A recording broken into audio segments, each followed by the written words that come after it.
بعد میں بھی ٹائم دیں گے، بعد میں پڑھ لیجئے گا، بیٹھ جائیں گے۔ نحمدہ ونصلی علی رسولہ الکریم، اما بعد فاعوذ باللہ من الشیطان الرجیم، بسم اللہ الرحمن الرحیم۔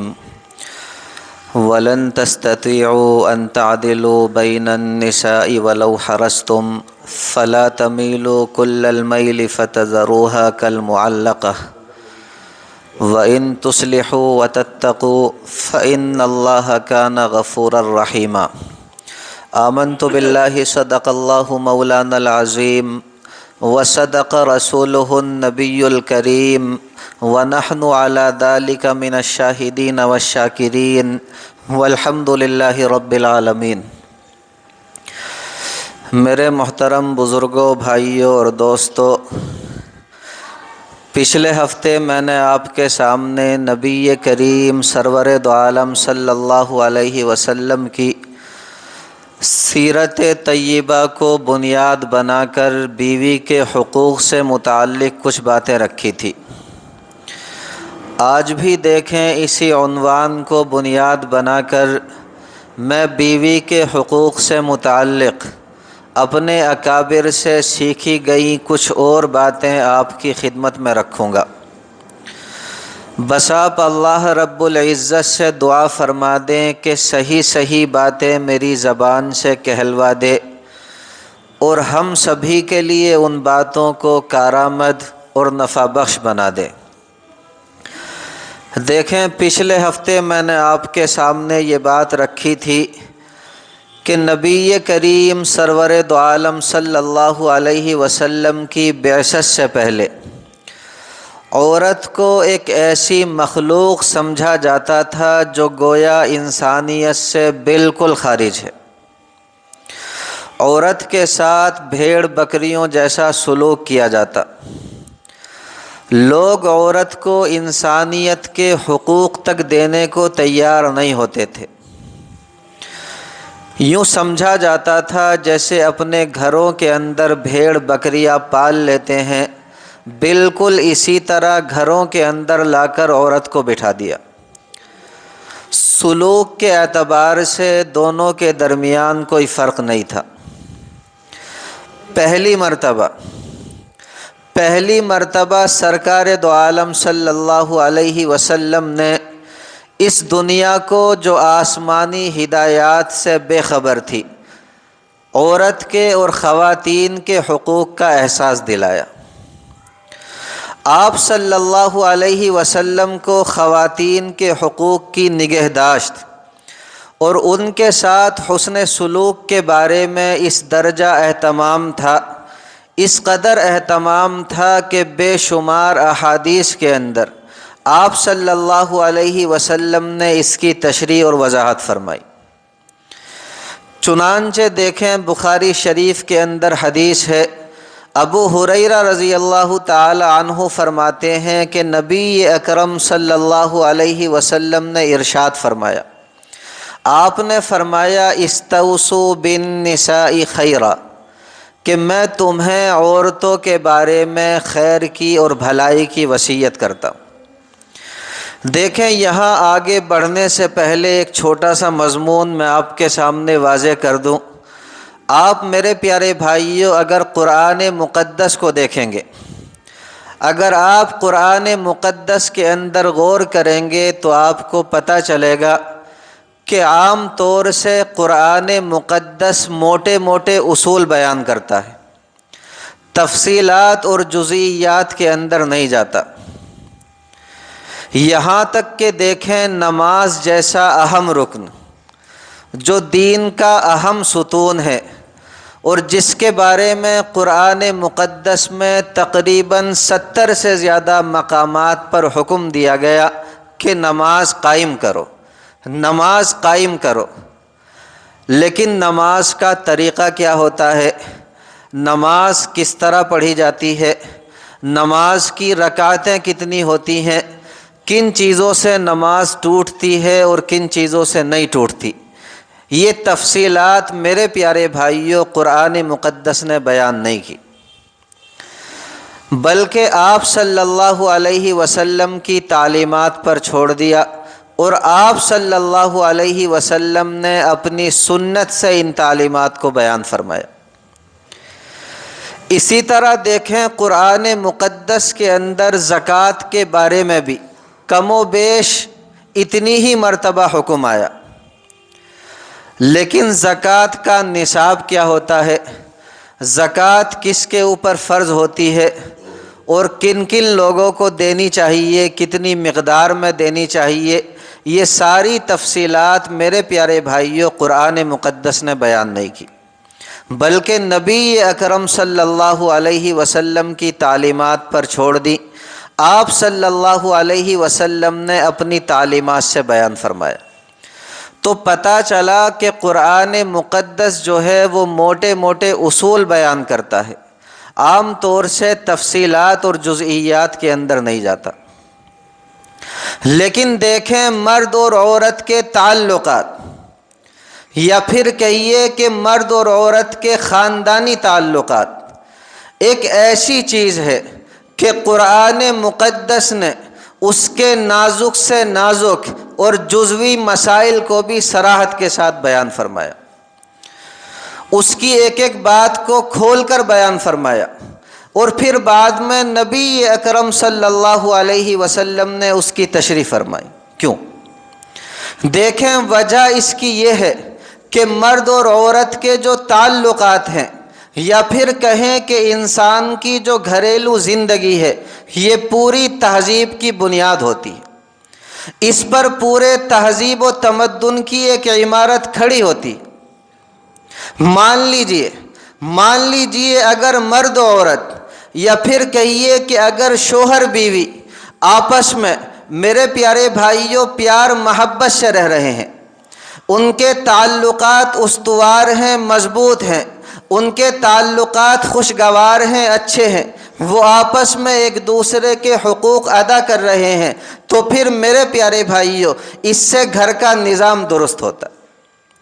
اور دیکھیں جب گھر کا نظام درست ہوگا تو اولاد درست ہوتی ہے، اور جب اولاد درست ہوتی ہے تو سمجھ لیجئے معاشرہ سنور جاتا ہے، کیونکہ اسی پر پورے معاشرے کی عمارت کھڑی ہوتی۔ اور اگر خدا نہ خواستہ گھر کا جو ماحول ہے وہ خراب ہو گیا، رات دن میاں بیوی کے درمیان تو میں ہوتی ہے، اسی طرح جھگڑے ہوتے ہیں، تو پھر اس کے برے نتائج میرے پیارے بھائیوں اولاد پر پڑتے ہیں، اور پھر اس کے نتیجے میں جو قوم تیار ہوگی وہ یوں سمجھ لیجئے کہ کسی مہذب یا پھر کہیے کسی شائستہ قوم کے افراد نہیں بن سکتے۔ اسی لیے ان کو کہا جاتا ہے آئلی احکام، گھر داری کے احکام، جن کی چھوٹی سے چھوٹی بات کو قرآن مقدس نے میرے پیارے بھائیوں تفصیل کے ساتھ بیان فرمایا۔ اللہ رب العزت ہر مومن کو سمجھ کی عمل کی دولت سے مالا مال فرما دے۔ اس کے بعد دیکھیں سرکار دو عالم صلی اللہ علیہ وسلم نے ایک بہت ہی عمدہ تشبیہ اور مثال بیان فرمائی۔ میں کہتا ہوں کہ ایسی عجیب و غریب تشبیہ بیان فرمائی، ایسی حکیمانہ مثال دی کہ ایسی مثال ملنا مشکل ہے۔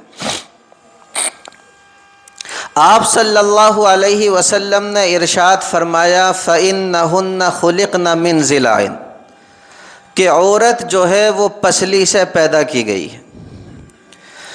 دیکھیں اس کی تشریح میں بعض علماء کرام یہ لکھتے ہیں کہ اللہ رب العزت نے سب سے پہلے حضرت آدم علی نبینا علیہم الصلاۃ والسلام کو پیدا فرمایا، اور پھر آپ کی پسلی سے اماں حوا علیہ الصلاۃ والسلام کو پیدا فرمایا۔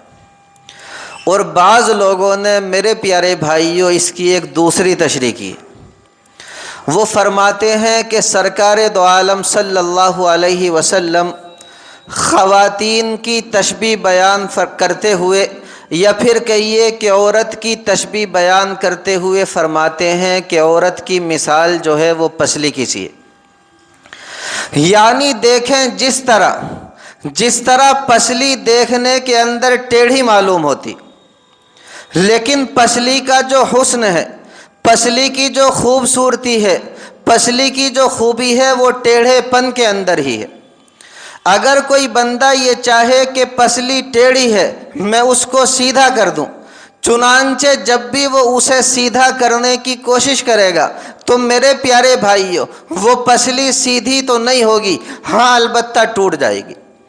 اب وہ پسلی نہیں رہے گی، اب اسے دوبارہ ٹیڑھا کر کے پلستر کے ذریعے جوڑنا پڑے گا۔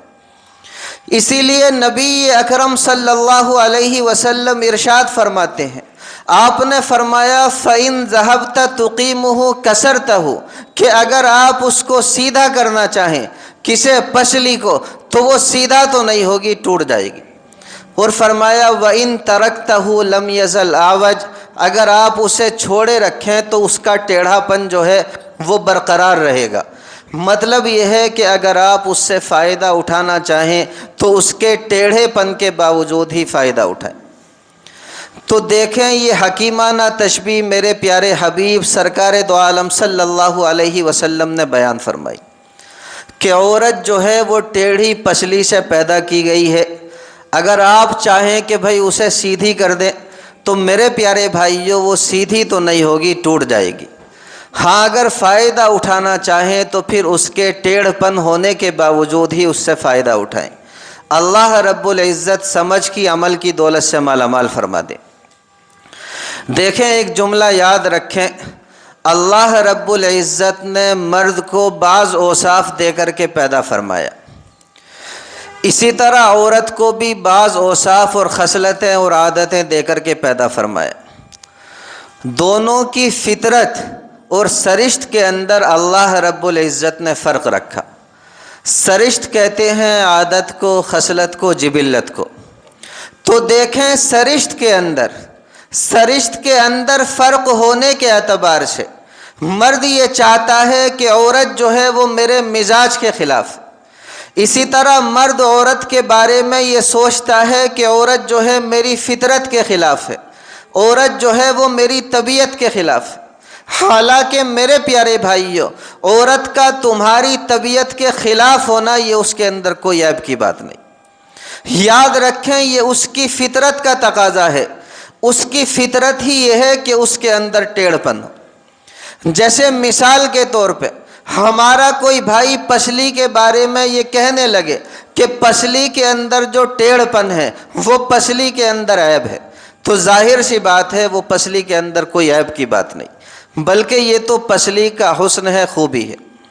تو دیکھیں ان مثالوں کو واضح کر کے، ان مثالوں کو سامنے لا کر نبی اکرم صلی اللہ علیہ وسلم ہمیں یہ تعلیم دینا چاہتے ہیں، آپ یہ بتانا چاہتے ہیں کہ اگر آپ اپنی بیوی کے اندر، اگر آپ اپنی عورت کے اندر کوئی بات ایسی دیکھیں جو آپ کے مزاج کے خلاف ہو تو اس کی وجہ سے اس کے ساتھ زیادتی نہ کریں، بلکہ یہ سمجھیں کہ بھئی یہ اس کی فطرت ہے، اللہ رب العزت نے اس کی فطرت ہی ایسی بنائی ہے اور اپنی فطرت کے تقاضے کی وجہ سے یہ ایسا کرتی ہے۔ اگر آپ اسے سیدھا کرنا چاہیں گے تو میرے پیارے بھائیوں سیدھا تو نہیں ہوگی، البتہ ٹوٹ جائے گی۔ اگر فائدہ اٹھانا چاہیں تو پھر انشاءاللہ ثم انشاءاللہ اسی طرح اس کے ٹیڑھے ہونے کے باوجود آپ فائدہ اٹھا سکتے ہیں۔ دیکھیں اس بات کو سمجھانے کے لیے میں ایک چھوٹی سی مثال آپ کے سامنے رکھتا ہوں، اللہ رب العزت سمجھ کی عمل کی دولت سے مالا مال فرما دے۔ دیکھیں میرے پیارے بھائیوں آج زمانہ الٹا آ گیا، قدریں بدل گئی، خیالات بدل گئے، ورنہ یاد رکھیں بسا اوقات بعض مرتبہ جو چیز مرد کے حق میں عیب ہوتی ہے عین وہی چیز عورت کے حق میں خوبی اور حسن ہوتی ہے۔ مثال کے طور پر اگر آپ قرآن مقدس کو دھیان کے ساتھ پڑھیں گے، قرآن مقدس کی تعلیمات پر غور کریں گے، قرآن مقدس کی تعلیمات کو سمجھنے کی کوشش کریں گے تو آپ کو پتہ چلے گا، آپ کو نظر آئے گا کہ جو چیز مرد کے حق میں عیب تھی عین وہی چیز، بالکل وہی چیز عورت کے حق میں حسن قرار دی گئی، عورت کے حق میں خوبی قرار دی گئی۔ مثال کے طور پر دیکھیں مرد کے حق میں مرد کے بارے میں یہ بات عیب ہے کہ مرد جاہل ہو، مرد غافل ہو، وہ دنیا کی باتوں سے بے خبر ہو، کیونکہ اللہ رب العزت نے مرد کے اوپر دنیا کے کاموں کی ذمہ داری رکھی ہے، اس لیے مرد کا دنیا کے کاموں کا جاننا اور ان سے باخبر ہونا بڑا ضروری ہے۔ اگر مرد دنیا کے کاموں سے باخبر نہیں ہے، غافل ہے، غفلت کے اندر مبتلا ہے، تو یہ غفلت میرے پیارے بھائیو اس کے حق میں عیب ہے، عیب کی بات ہے، جبکہ اسی غفلت کو عورت کے بارے میں حسن قرار دیا گیا۔ مثال کے طور پر دیکھیں، قرآن مقدس کے اندر اللہ جل جلالہ نے ارشاد فرمایا، ان الذین یرمون المحصنات الغافلات المؤمنات، کہ وہ لوگ جو ایسی عورتوں کے اوپر تہمت لگاتے ہیں، الزام لگاتے ہیں کہ جو پاک دامن ہیں، اسی طرح غافل ہیں، یعنی دنیا کے کاموں سے بے خبر ہیں۔ تو دیکھیں، دنیا کے کاموں سے بے خبری کو عورت کے بارے میں حسن کے طور پر قرآن مقدس نے بیان فرمایا۔ تو دیکھیں، میں بہت ہی مختصر انداز میں یہ بات آپ کے سامنے واضح کر دوں کہ نبی اکرم صلی اللہ علیہ وسلم جو میری آپ کی ایک مرد و عورت کی نفسیات سے ہم سے کہیں زیادہ واقف ہیں، وہ اس بات کو اچھی طرح جانتے تھے کہ سارے جھگڑوں کی بنیاد کیا ہوتی۔ اسی لیے نبی اکرم صلی اللہ علیہ وسلم نے سارے جھگڑوں کی بنیاد پکڑ لی، سارے جھگڑوں کی جڑ پکڑ لی، اور یہ فرمایا کہ سارے جھگڑوں کی جڑ یہ ہے کہ جو شوہر بیوی کے درمیان تعلقات ہوتے ہیں، ان میں شوہر یہ چاہتا ہے کہ بھائی بیوی جو ہے وہ بالکل میرے مزاج کے مطابق بن جائے، جیسا میں چاہوں بالکل اسی انداز سے بیوی رہنے لگے۔ تو یاد رکھیں میرے پیارے بھائیو، ایسا تو ہو نہیں سکتا، کیونکہ تشریح میں نے آپ کے سامنے کر دی کہ اس کی جو پیدائش ہے وہ ٹیڑھی پسلی سے ہوئی۔ اگر آپ اسے سیدھا کرنا چاہیں گے تو سیدھی تو نہیں ہوگی، البتہ ٹوٹ جائے گی۔